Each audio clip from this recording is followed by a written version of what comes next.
Good evening. It's always happy when we have Shabbos Mevorachim for Chodesh Adar, which ushers in the dynamics of Simcha. And Hasidim used to always say, Mishenichnis or Adar,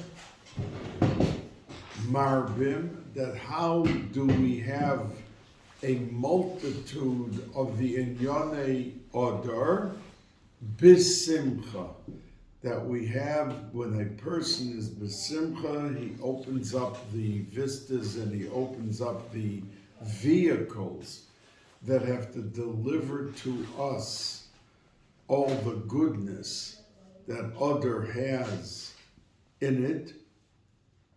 And this past Shabbos was Shabbos Mevorachim, Chodesh Adar, Haba Oleinu L'Toiva. Today, this Shabbos, we learn Parshas Terumah. Now, Parshas Terumah is sandwiched in between Parshas Shkolim, and the following Shabbos is Parshas Zohar. And we know that each correspond Shkolim to the Yud of the Shem Havaya, and the Hey, the first Hey, is Parshas Zohar. And the question is that if there's so much, we take out an extra Sefer Torah, and there's so much abundance that's showered on Klal Yisrael, why is Parshas Terumah always like in between, and it doesn't have that special designation? But the answer is that Parshas Terumah deals with the Mishkan, the tabernacle. And we know that from the time the Yidden left Mitzrayim until Shlomo HaMelech established and opened the doors of Bais Rishon, the first temple, it was 480 years. And of those 480 years, 479 of them, we had a Mishkan. And it was 39 years in the Midbar, in the desert. The first year there was no Mishkan. And then subsequently went into Eretz Yisrael and stayed in Shiloh, the city of Shiloh alone, 369 years. And that explains why many places in Tanakh refer to the Mishkan as Mishkan Shiloh. That it was not connected to Shiloh, but because it was so many years in Shiloh, that it's even referred to as Mishkan Shiloh. Now, the pasuk says, "V'asuli migdash v'shachanti b'socham," that the Hashros HaShechina will be in the Mishkan. Now we know that HaKadosh Baruch Hu is everywhere. So what do you need a Mishkan for? If he's everywhere, so what difference is there, the fact that there is a Mishkan established? And the answer that is explained is that there is such a thing as tzimtzum. That means HaKadosh Baruch Hu, to create this world, had to contract and dilute the powerful strength of the Shechina. Because to come down to this world, which is an Olam Hagashmi, and is a world of taivas and different types of things, materialistic and physical, to have Kedusha at its fullest strength, we could not exist. So there was contraction. So we do have our HaKadosh Baruch Hu everywhere, but in a very small, minute way, so that we should be able to survive it. It's like being next to the sun. No one could be right next to the sun. If we'd even be a mile closer, we would burn up. So that's with the Shekhinah, that it had to be contracted to be able to have people survive. But in the Mishkan, there was a tremendous dose of Shekhinah that was not at the level of the contraction of where Hashem is throughout the world. And that's the reason why a Mishkan came about, a place that Yidden could get close to our Kodesh Baruch Hu. And we know, as Rashi at the very beginning brings, that the word Terumah means, and the Divas Halev, a gracious giving, that there was gifts given. And Rashi delineates and says that was three basic categories, that from the money given, they split it three ways. 1/3 went for the expense of all the operation. That means if animals were part of korbanos, they had to be bought, there was expenses. So 1/3 of the money went for the operation, the animals, the korbanos, and the other things that they needed in the Mishkan. A second third was used for the construction. That means there were things that had to be built and had to be made. And the third thing were the adonim, the sockets.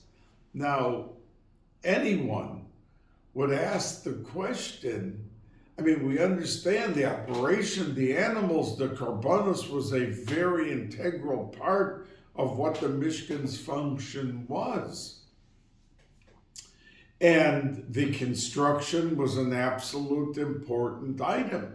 But the sockets were the boards were put in for the walls of the Mishkan into these sockets, but they were in the ground and they were of the least significant items. They were not the Menorah, they were not the Sohan. So why would 1/3 of the money go for the sockets?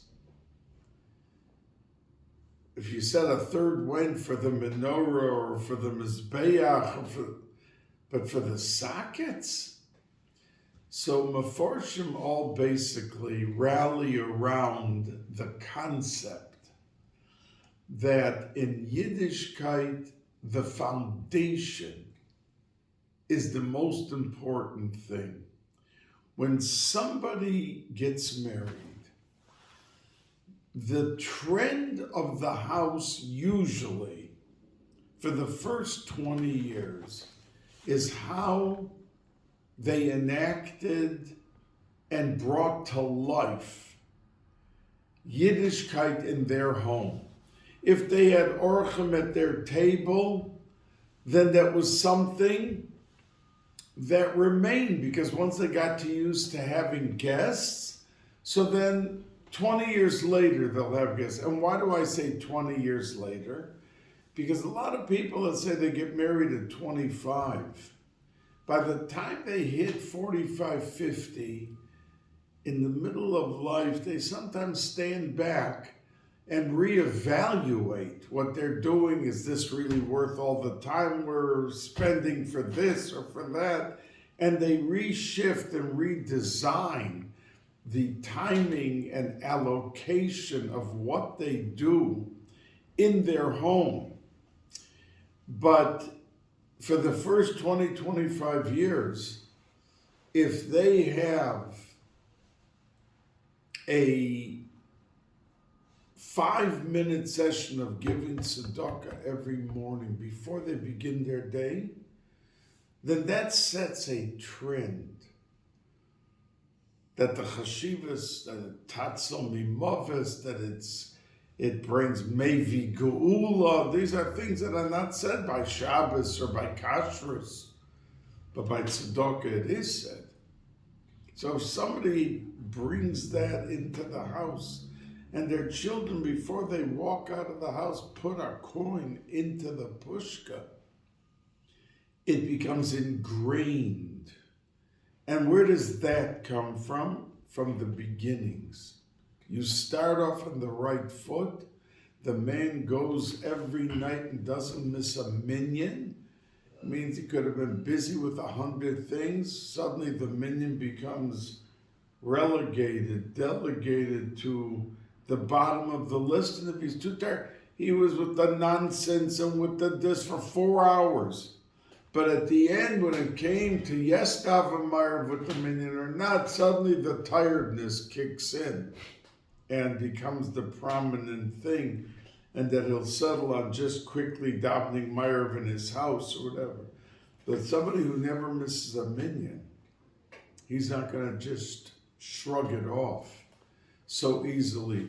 So the Mefarshim say that the reason that the sockets, the Adonim, were given such prominence equal to the Mizbeach and to the Mishkan, to the construction, equal, a third, because how you begin the foundation and how firm the foundation and how secure the foundation, that's how it's going to exude the Kedusha of the future. And that's why a third was given to the Adonim. Now, some Mefarshim are curious. Right after Nasa V'Nishma of last week's Sedra Mishpatim, to which it is a Sedra of being lofty, Nasa V'Nishma, what is really greater than that? But on the other hand, Mishpatim is a Sedra of basic, mundane, everyday laws. If someone's shore, someone's ox gores another ox of somebody else, how we deal with them and how we charge and what do Dayanim determine and the direction. This is all Mishpatim.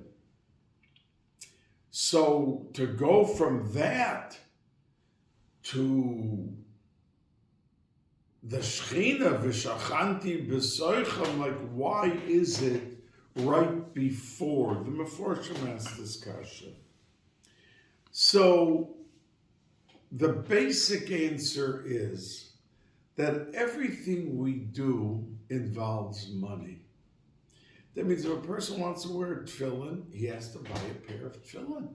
Now, whether he spends $600 or $2,500, that already is what he could afford. Or Zakeli Van Veu, he'll forego something else. But whatever the price or the amount is, it amounts to expense.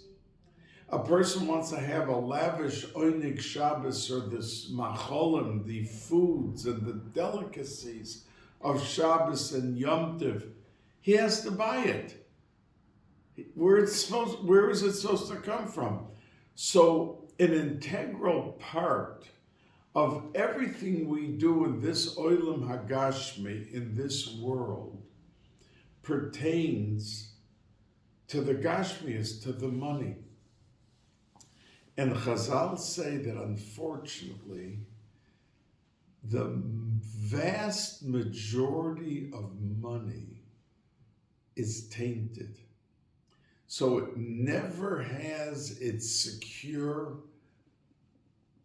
position for the person throughout his life. That means if the person is in business and he knows that the price of an item is $100 and he charges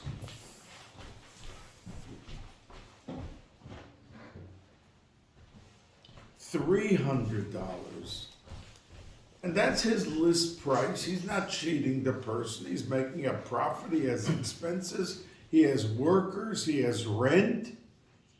And he's charging $300. But if he sees somebody come in that he knows is very wealthy and a very innocent person that he could charge $500, which really means he's taking advantage of the person And it's tainted money, the extra $200. Now, if he takes that $200 and he buys an esrog and a lulav with it, the mitzvah is not b'shleimus. He gets the mitzvah, but it's a mitzvah that is hobbling. Like a person who is disabled and needs a cane or they can't walk straight. The mitzvah goes up, it's hobbling because it was bought with tainted money. And if a person has a business, that his whole business is one big lie or illegal, so it's a question if he ever put on tefillin, if he bought the $2,000 tefillin with not kosher money, if he did. And Svarim say that the biggest effect of not kosher money are children.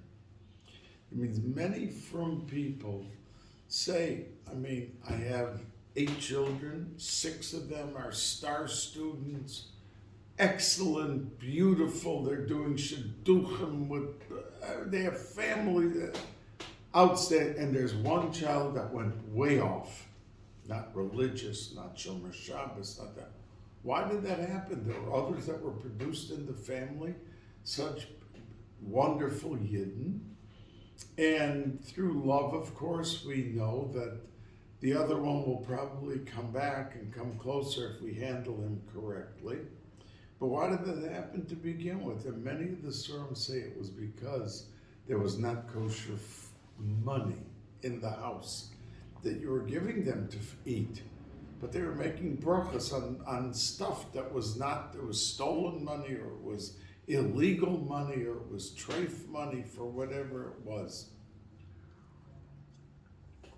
So that's why, say the Meforshim, that before we talk about the Parsha of Terumah, which is the heightened pinnacle of Ashros HaShechina, with lofty, auspicious, outstanding, heavenly things, we want to teach you first the laws of interest, of no geneva, of the Mishkan. Then you can come to a parsha of Terumah and how you can build a Mishkan, and it has to be with Erlich type money.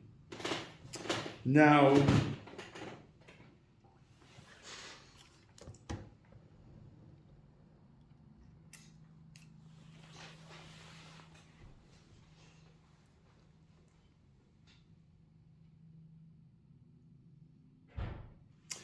in the Psikta de Rav Kahana, it underscores why after a Nasav and Nishma, which I just mentioned before, which shows that the people were at a very high madrega.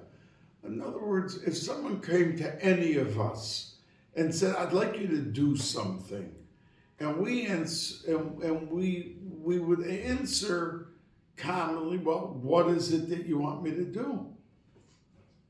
They can't just answer they're going to do it, but that's what Klal Yisrael did.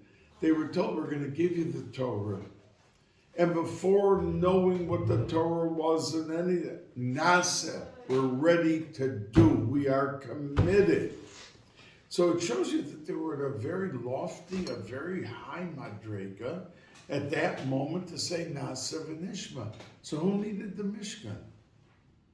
But the answer says the Psikta de Rav Kahana that a person in Olam Hazeh has to know that he must always strive for bigger and better and holier.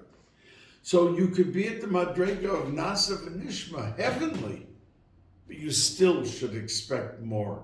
You see, when a person's here in this world, the Svarim all say, it's a world of hoylech. Every day we can be meeting opportunities. So 50 people come up to us and ask for tzedakah. We can give each one $1 or a quarter or a nickel, but we respond. And we don't say, well, I just gave 5 people. I don't have to give any more. How much can I give? We are constantly striving and looking for better and for more, because once we leave this world, it's a world of oimed. then we cannot do any more the beautiful mitzvahs like the Vilna Gaon cried that for a few pennies he was able to buy tzitzis, and he goes now to a world, no tzitzis.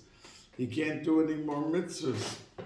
It's like the bank gives you back your money when you come up after a person's neshama leaves, and whatever you have invested, that's what you have there. Every mitzvah, every machshava, every dibur that we have, and we have thousands of opportunity every day, our davening, our tzedakah, our learning, everything that we do is an investment on our own behalf for what comes future. Now, and that's what the Psikta says, why we need a Mishkan, even after a Nasa, the level of Nasa v'Nishma. Now, the Or Chaim HaKadosh, and before I tell you the Or Chaim HaKadosh, the Baal Shem Tov said, on this concept of a Nasa v'Nishma, why do you need right after such an unbelievable thing like a Mishkan? They were already at a high madrega. So he says, because a person has to, in this world, when he has a feeling or a machshava to do something good, he has to immediately do something. Because the Yetzer Hara will step in to do everything and anything that it shouldn't come to fruition. So if a person decides, like the story of the Chofetz Chaim, that they got in Radin, the administrator of the Radner Yeshiva, the Chofetz Chaim's Yeshiva, came into the Chofetz Chaim and said that he got an envelope with 500 ruble in it. That's like sending cash, $5,000 in the mail.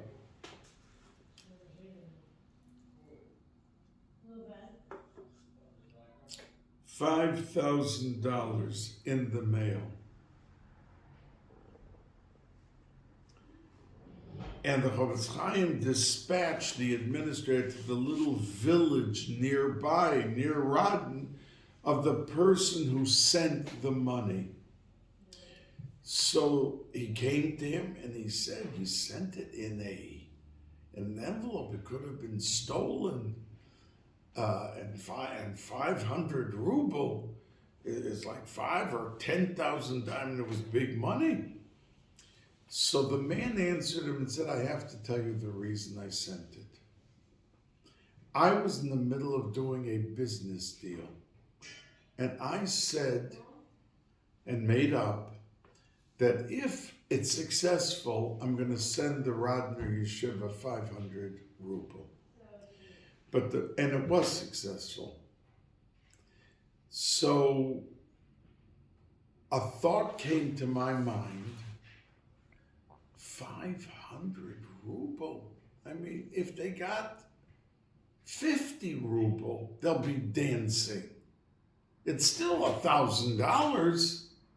So I saw that the Yetzer Hara, and I was supposed to send it out the next day, and I figured if I had to wait till the next day, I'll end up sending 5 ruble. Because there's an argument, why and what am I doing? So even though I knew it was dangerous, I sent it in cash immediately. And that's what the Baal Shem Tov said, that after a Nasa v'Nishma, that is so high, but that's all theoretical. Will do. Will do is not action, it's only committing. So to immediately, they right away built the Mishkan. That's why the Parsha of Terumah says the Baal Shem Tov comes that the realization of good thought has to always go to immediate action. And it has to bring it out to its fullest extent. Now I began to tell you that the Or Chaim HaKadosh asks the following question, and he gives 3 answers, and we're going to deal with 2 of the answers. He asks that we see from Parshas Terumah that when people brought gifts for contributions for the Mishkan, that it's listed in its order of value. It begins, first thing is gold, zav. Then it says silver, then it says copper, because gold is more valuable than silver, and silver is more valuable than, and copper is more, silver is more valuable than the copper. But it goes all the way down to oil and besomim, spices, because somebody who didn't have gold or didn't have the money for gold, he brought his nadivas halev with the spices or with the oil. But after the entire listing, we find that the Avnei Shoyam and the Avnei Miluim are mentioned. That means there were very precious stones on the breastplate. Some say it was sapphire, some say it was diamond. I mean, precious stones. And on the apron, there were Avnei Shoyam. And it's listed at the end. So the Orach Chaim HaKadosh asks, if you're listing an order of value, it should be maybe even before the gold. It could be the diamonds. They were big diamonds. They were more valuable than expensive than the gold was. Why is it at the very tail end? So he answers and says in his first answer that if you look in Parshas Vayakel, the next 5 sedras are repetition and dealing with the Mishkan that begin in our Parsha this week, Parshas Terumah. That in Parshas Vayakel, when it reflects on everything that was brought, it says Vahanasiyim Heviu, that every Shevet had its prince that represented the Shevet, the tribe. And the word Nisiyim,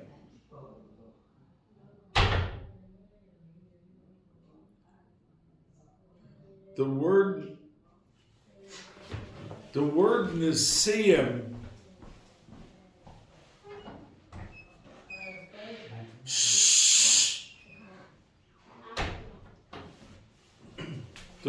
Nisiyim is written without a yud. V'hanoisim, v'hanosam.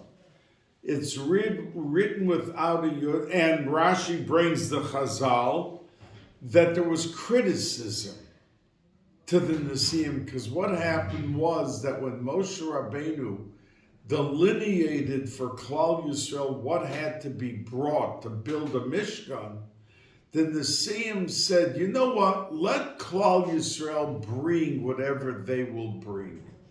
And whatever is missing, deficient, we will give. Now that's really the wish and dream of an administrator of a yeshiva, because if their budget's $3 million and $1 million came in and some rich man walks in and says, you raise what you can and whatever you're missing, I will give you. So that's really the way.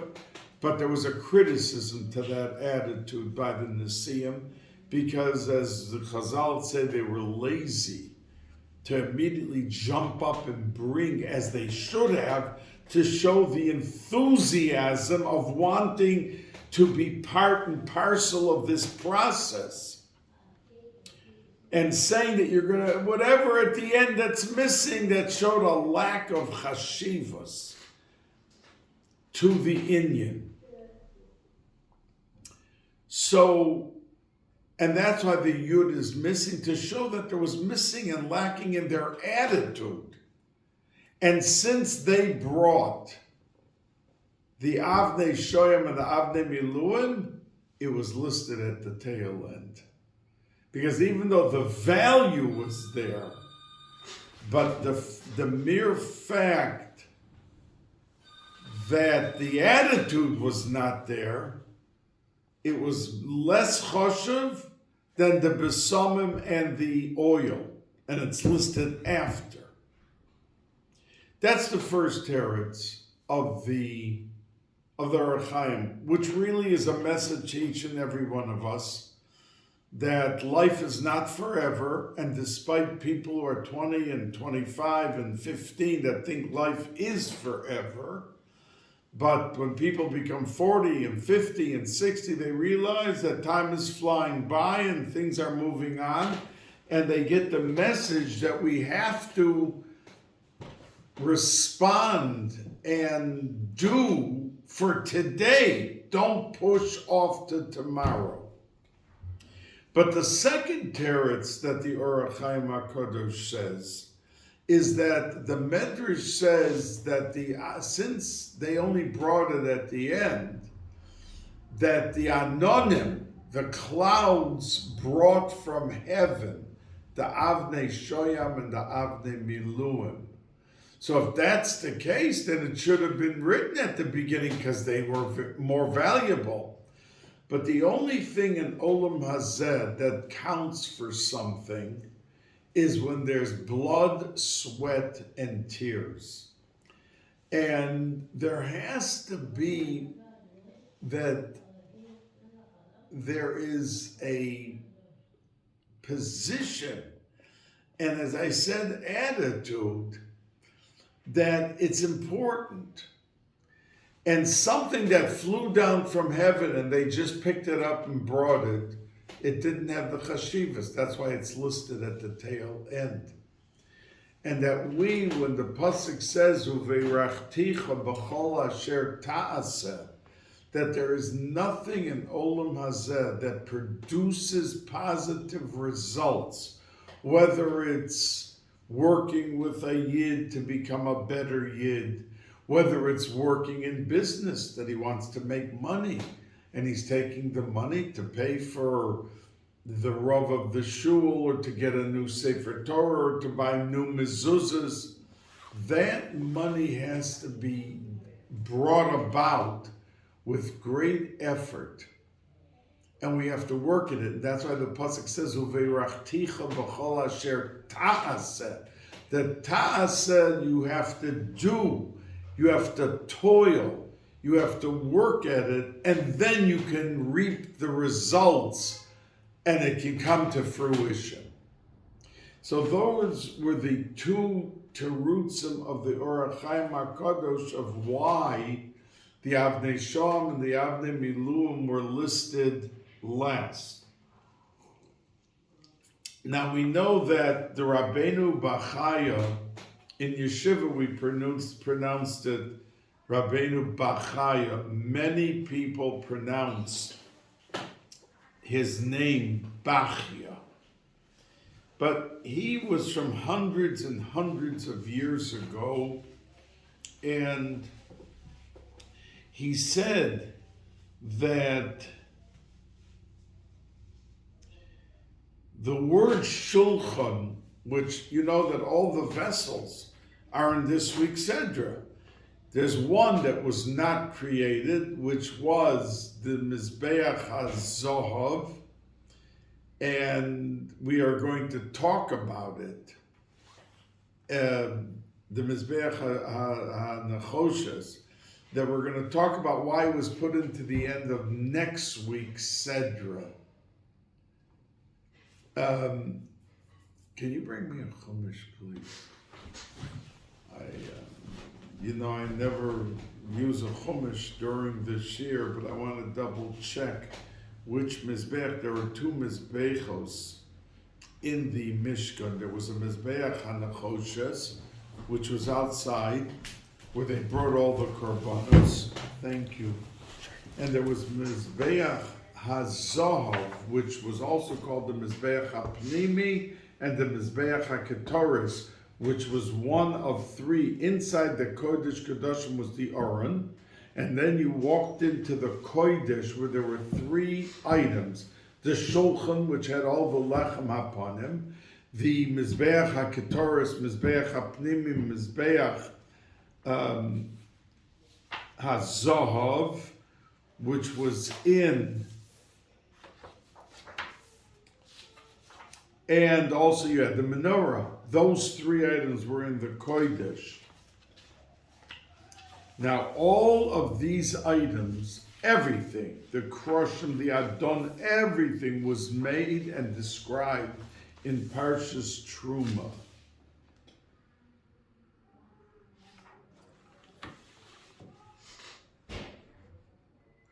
But the Mizbeach HaKetoros, you will find in Shvi next week, that one item was left for over there, which the Ramban goes into detail why it was excluded from all the listings in Terumah, and it's the only item that's put into the end of the next Sedra, and we're going to talk about it next week when we talk about Parshas Tetzaveh, why it was put in there.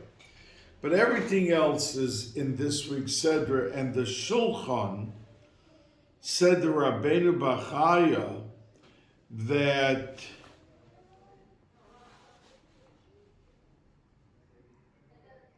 the Shulchan represented, as we know, Parnasa, because the Gemara says that somebody who wants to have lots of Parnasa, Yadrim, Yatspin, that he should daven Shemona Esrei northwardly. That means he should turn his head a little to the north, because the Shulchan, which represented Parnasa, was in the north area in the Kodesh. So, Yatspin. And a person who wants lahachkim, to get very wise, Yadrim, he should face, that means wants to learn a lot of Torah, and be matzliach, he should face southward. Because the Menorah, which was Shemen is Chochmah, was in the Darom, was in the southern side of the Kodesh. And as a matter of fact, Rav Zevin brings the famous story by the Mizritcha Magid. A rich man once came into him and asked him, Rebbe, the Gemara says that if you want to get rich, you should face northward. But if you want to get wise and learn a lot of Torah, you should face southward. What happens, he asked the Mizritcha Magid, if the person wants to be both? He wants to be rich and wise. You can't be in the north and in the south at the same time. So the Mizritcha Magid sensed in this man there was a little bit of conceit. There was a little bit of shortfall in refining his midos. So he said that if a person rises above, in other words, he makes himself nothing. He's mevatel himself. So he's not toifus makom. That means he doesn't occupy a place, but he is like above place because he's nothing. He's not grabbing onto a spot. And once you're above nature, you can be in the north and the south at the same time. You can be in both places at the very same time. So the Rabbeinu Bachai says that the word shulchan, and he was, I think, from the Rishonim, that Shulchan stands for Shemor, the Shin, that your Shulchan. Shamor Likvura is the Lamed, and the Ches is Chesed, Netzach is the Nun, which means that that you should watch for the Inyone HaShulchan Likvur, because he lived in France, and in France there was a minhag for a few hundred years that when a person died, when he was nifter, they used to take the dining room table and break it up and make it into an ark, to a arum, to a casket, and buried the head of the household in that casket, and that's how he was buried. Why? Because today, the biggest inyan in a household that the shulchan is doimel lemizbeach, we have to have salt on every table when we eat, and we dip it into the salt, because I'll call korboncha takriv melach, that on every korban there, and our shulchan, our table is comparable to a mizbeach, to an altar. So if that's the case, there is nothing in a household that is more choshev, because it's the guests, and it's the achnos sorchim, and it's the feeding of the poor or feeding of the downtrodden. It means you can have someone downtrodden who has $10 million in the bank. They have no children. They have their wife just died. They're downtrodden. They have all the money, but money doesn't always mean happiness. So the downtrodden and whoever's eating on the table, when a person goes through life, that he has always a guest at his table. It says in the Zohar Kodesh by Pesach that if a person doesn't have a guest at his table, so you should know that you're not Yotzei Simchas Yom Tov. So says the Zohar Kodesh.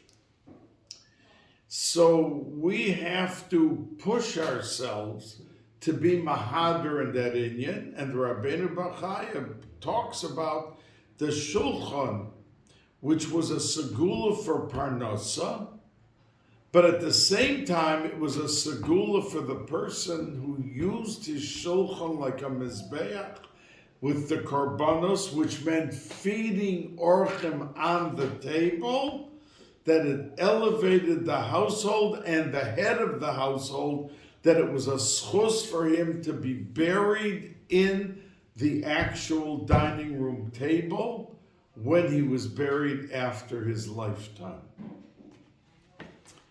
Now,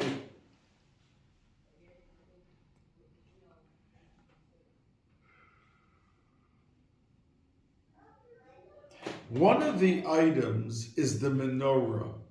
And we know that it says by the menorah that Niskasha Moshe b'maisa ha-menorah. Everything he heard from Hashem, immediately he went and did it, and there were many intricate things.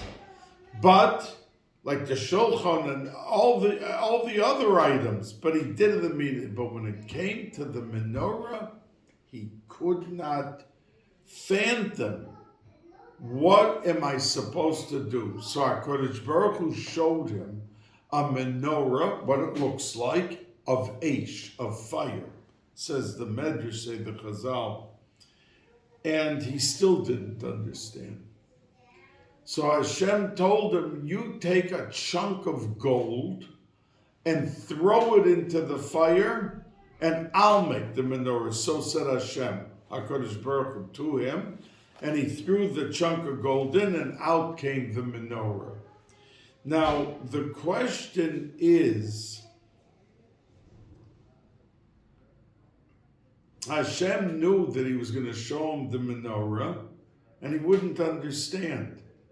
So why didn't he just tell him to take the chunk of gold and throw it in? It means he knew that he was not going to understand it. And he'd have to, at the end, throw the chunk of gold in. But they answer and say that Hashem wanted to pave the way, Maisa Avos Simen Lebanim, that to achieve in Ruchnius, you have to be ready to go through the effort. It doesn't just happen. No one just becomes a Reb Moshe Feinstein or a Lubavitcher Rebbe or that. This is through taking the essence of who they are and building and working and developing and then they come out. I remember once at a chasna when I was a bacher walked up to Reb Moshe Feinstein. I was standing nearby. I heard the conversation, and he asked him for a bracha that he should understand learning. So Rabbi Moshe said to him, I'm going to give you a bracha, but the prelude that you have to be willing to work at it, and then the bracha could kick in. But you can't just sit back on a hammock drinking lemonade and hope, I'm going to understand Torah. It doesn't happen that way. You have to, Adam ki yamos ba'oel, that you have to really work at it, you have to do it. And that's why he first had to be shown the Menorah shel Eish, that there's a process till you get to the finished product. That's what Hashem wanted to pave the way for. Another answer is that the menorah possessed in its flame the Or HaGanuz, which was the original light in the world in the 6 days of creation. And by the Chet of Adam HaRishon, it was taken away. And the light was too lofty, and if you did such an Aveira, that you couldn't wait from the 3rd hour till the 6th hour, the 9th hour till the 12th hour, to make Kiddush on the grapes, and you were impatient, you lose the benefit of enjoying that light that prevailed in the world. The light we have now outside is a substitute, and when Mashiach will come, it'll come back. So since this was a heavenly light that was being denied to Klal Yisrael, when Aaron HaKohen went and went to light the menorah, he wanted to bring back into, after it being denied to the world for 3,300 years, and that no one had any benefit or saw the Or HaGanuz, that when Yidden would have Hanukkah 1,700 years later, after Aaron HaKohen's life, that they should be able to benefit from the Or HaGanuz. It's not in the Shabbos candles, but it's in the Hanukkah candles, and that's why there's the halacha that you have to sit at least 20 minutes, some say 30 minutes, and just gaze at the flame, because as you're glazing at the flame, the Or HaGanuz is drenching your neshama, and it is like a blotter is soaking up the ink. The Or HaGanuz is being soaked up by the neshama. We sit there looking at it, we don't feel it. But tzaddikim were able to feel the uplifting experience of lighting the candle and then having in the flame the Or HaGanuz and being able to cause that great benefit for them, that ruchnius. So since the menorah was going to contain the nitzuts, the spark and the essence of the Or HaGanuz, that was pure heavenly, and it couldn't be made by even Moshe Rabbeinu, a human being. It had to be made by HaKadosh Baruch Hu himself. So Parshas Terumah is a parsha that always is